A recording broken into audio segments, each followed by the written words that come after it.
Hello दोस्तों, तो आज के वीडियो में हम लोग लेकर आए हैं जेक बोर्ड का क्लास 8 2025 में पूछे जाने वाले एग्जाम के बारे में मॉडल पेपर लेके।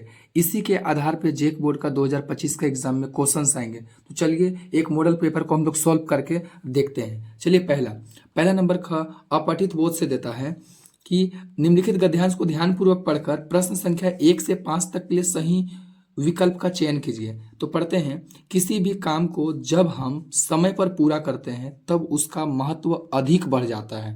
चिड़िया द्वारा खेत चूक जाने पर यदि रखवाला उसकी सुरक्षा करने की व्यवस्था करता है तो वह उपहास का पात्र बन जाता है। उसके देर से किए गए प्रयास बेकार हो जाते हैं। परिश्रम का गौरव तभी है जब उसका लाभ किसी को मिल सके। इसी कारण यदि बादलों का जल कृषक को फसल को फलने फूलने में मदद नहीं कर सकता तो उसका बरसना व्यर्थ है। अवसर का सदुपयोग नहीं करने वाले व्यक्ति को बाद में पछताना पड़ता है। तो चलिए अब इसी को देख के हम लोग आगे क्वेश्चन का जवाब देते हैं। पहला क्वेश्चन पूछा है, काम का महत्व बढ़ जाता है। काम का महत्व कब बढ़ जाता है? तो अभी तुरंत पैसेज में पढ़े, जब काम समय पे होता है। तो ऑप्शन खोजते कहाँ पे है? बी में देखिए, जब हम समय पर काम को पूरा कर देते तो उसका महत्व बढ़ जाता है। अगला दूसरा नंबर क्वेश्चन है, खेत का रखवाला उपहास का पात्र कब बन जाता है? खेत का रखवाला उपहास का पात्र कब बन जाता है, तारीफ के काबिल कब बन जाता है? जब वह खेत की रखवाली करता है। अभी पैसेज में पढ़े ना साफ साफ, हिंदी का पैसेज बहुत आसान होता है, आराम से मिल जाता है सारा क्वेश्चन।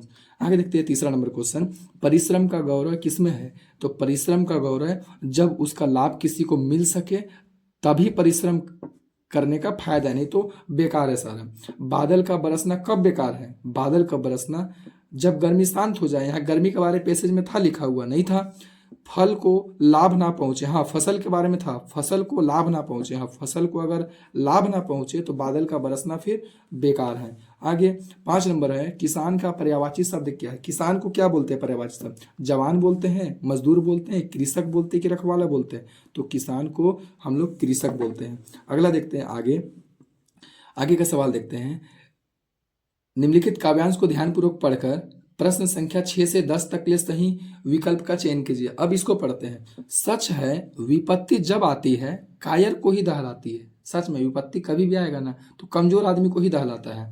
सुरमा नहीं विचलित होते, क्षण एक नहीं धीरज खोते, विघ्नों को गले लगाते हैं, कांटों में राह बनाते। जो मुसीबत से लड़ने वाले लोग होते हैं वो अपना धीरज नहीं खोते हैं और वो लोग कांटों में भी अपना रास्ता बना लेते हैं।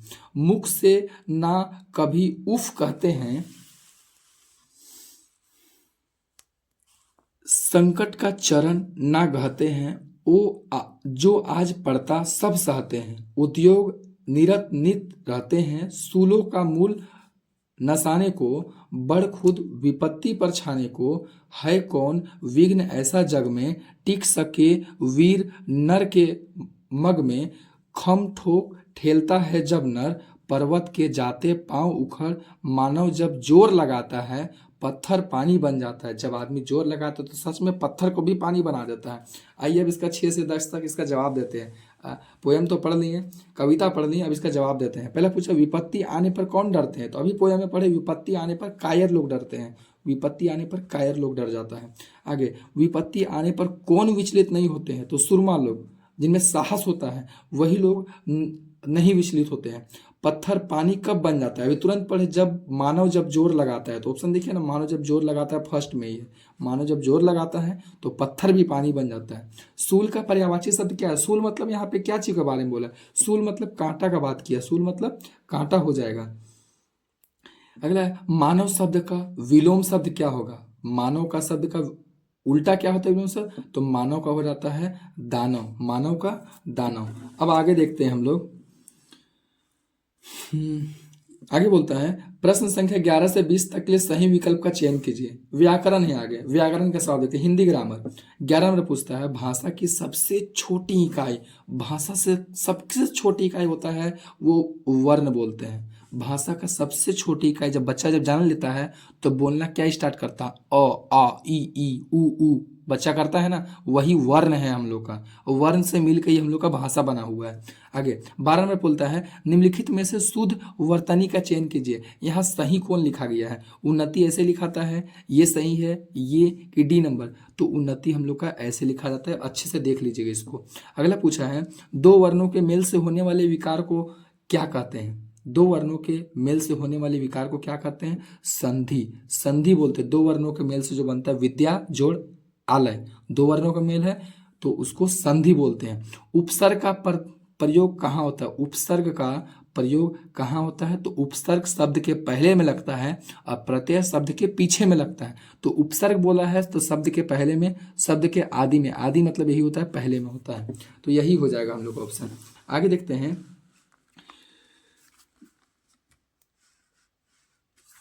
आगे देखते हैं 15 नंबर सवाल है जिस समास के दोनों पद अप्रधान होते हैं वहां पर कौन सा समास होता है? दोनों पद अप्रधान मतलब कोई पद का मतलब उतना प्रधान नहीं होता, दोनों अप्रधान होता है, उसको बहुब्रीहि समास बोलते हैं। और अगर बोलता है दोनों पद प्रधान होते हैं तो वो हो जाता है द्वंद्व समास में।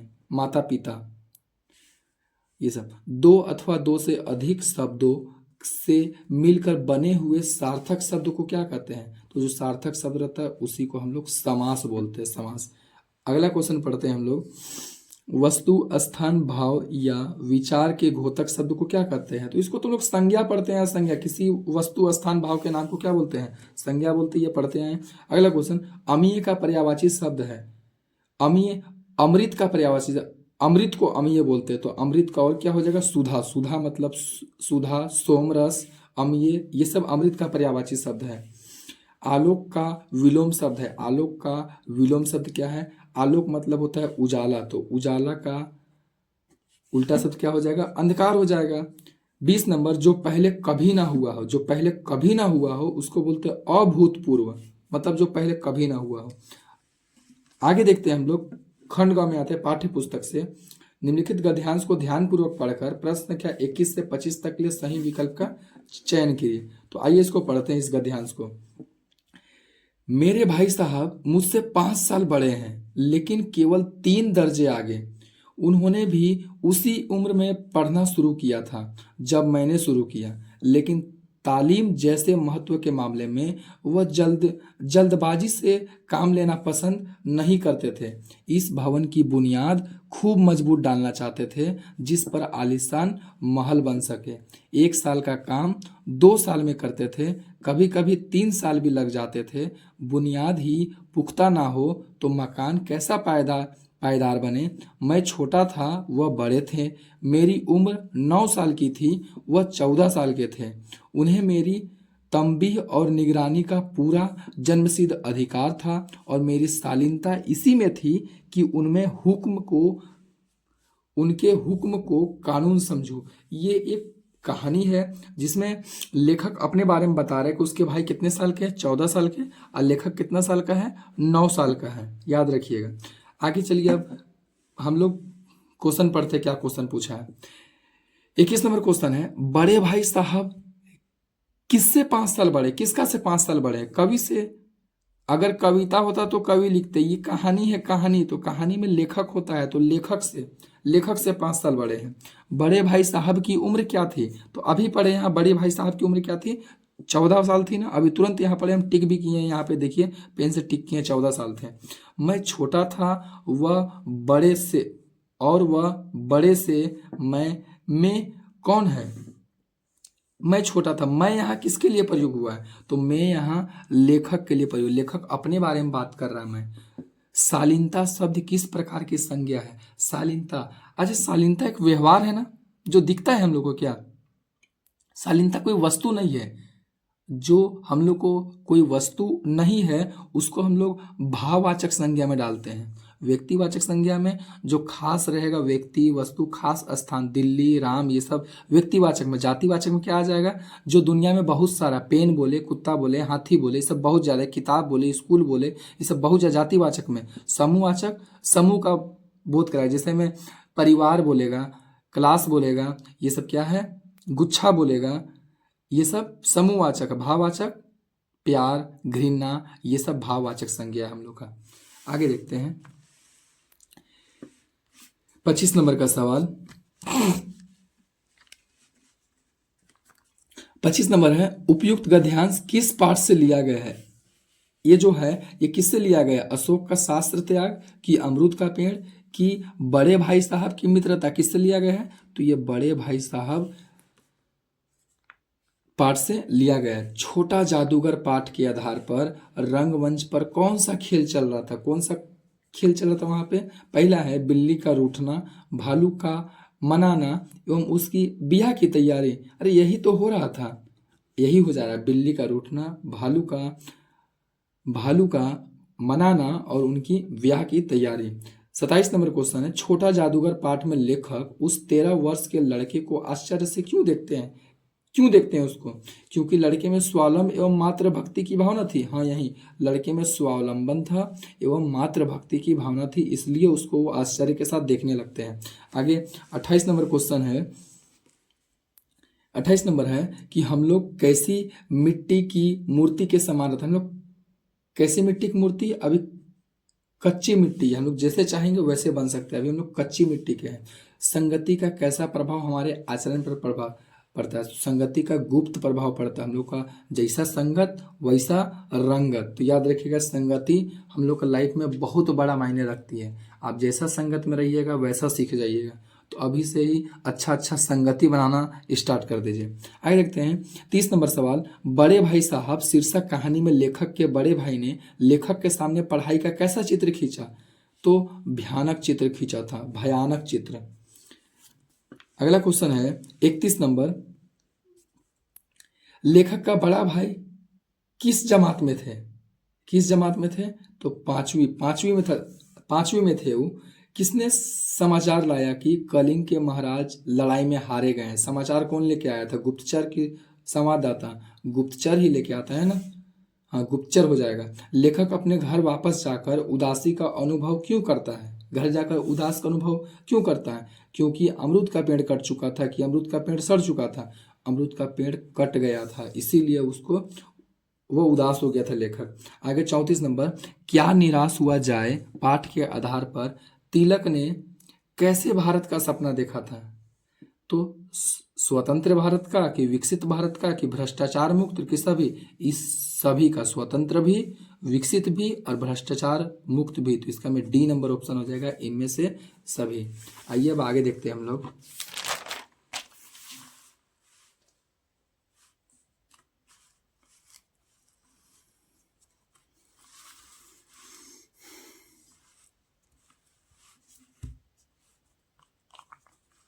आगे देखते हैं 35 नंबर सवाल। डॉक्टर चंदा में कौन कौन से गुण थे? डॉक्टर चंदा में क्या क्या से गुण था? धैर्य था, दृढ़ इच्छा शक्ति थी, लगन थी, कि इनमें सभी? इनमें से सब गुण था डॉक्टर चंद्रा में। धैर्य भी था, दृढ़ इच्छा शक्ति भी थी उसकी, लगन भी थी। अब आगे देखते हैं, निम्नलिखित काव्यांश को ध्यानपूर्वक पढ़कर प्रश्न संख्या 36 से 40 तक के लिए सही विकल्प का चयन कीजिए। मुझे तोड़ लेना वनमाली, उस पथ पर देना तुम फेंक, मातृभूमि पर शीश चढ़ाने जिस पथ जाए वीर अनेक।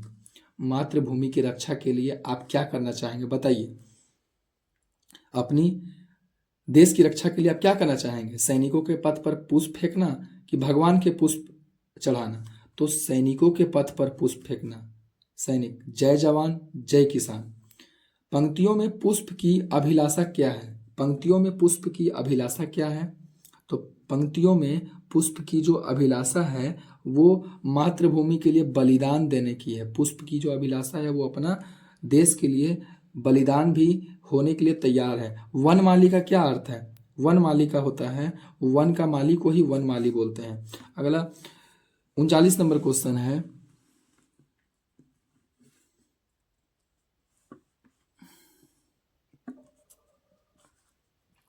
पुष्प क्या नहीं चाहता है? पुष्प क्या नहीं चाहता है? माला बनूं, कि जलाया जाऊं, कि फेंका जाऊं, कि देवता के लिए चढ़ाया जाऊं? तो यहाँ पर है, देवता के ऊपर फूल नहीं चढ़ना चाहता है, देवता के ऊपर। शीश का क्या अर्थ है? शीश का मतलब होता है सिर। शीश का मतलब होता है सिर। पुष्प की अभिलाषा शीर्षक कविता में पुष्प किसका प्रतीक हो सकते हैं? तो पुष्प जो है हम लोग का सैनिक का प्रतीक है। किसका प्रतीक है? सैनिक का प्रतीक। पथ की पहचान कविता के कवि कौन है? तो पथ की पहचान जो कविता है उसका कवि का नाम है डॉक्टर हरिवंश राय बच्चन। डॉक्टर हरिवंश राय बच्चन। पथ की पहचान कविता में सफल राही कौन है? तो सफल राही कौन है? जो महान लोग हैं वही लोग सफल राही है। डायन एक अंधविश्वास कविता के कवि कौन है? तो डायन जो एक अंधविश्वास कविता है उसका कवि है doctor Dinanath Singh. Doctor Dinanath Singh. Doctor Dinanath Singh. अगला है आधुनिक समाज का कलंक है। आधुनिक समाज का कलंक कौन है? डायन प्रथा कि दहेज प्रथा कि बाल विवाह? ये तो सभी है, तो इनमें से सभी ऑप्शन हो जाएगा। अगला क्वेश्चन पढ़ते हैं 46 नंबर हम लोग। डायन के रूप में फैले अंधविश्वास को दूर किया जा सकता है। कैसे दूर कर सकते हैं? स्त्रियों के प्रति अपनी सोच परिष्कृत करके, कि स्त्रियों के सम्मान की रक्षा करके, कि इस सामाजिक बुराई को दूर करने का आह्वान करके, कि सभी कर इस सभी चीज हम लोग को करना चाहिए। सारा कुछ कर सकते हैं हम लोग।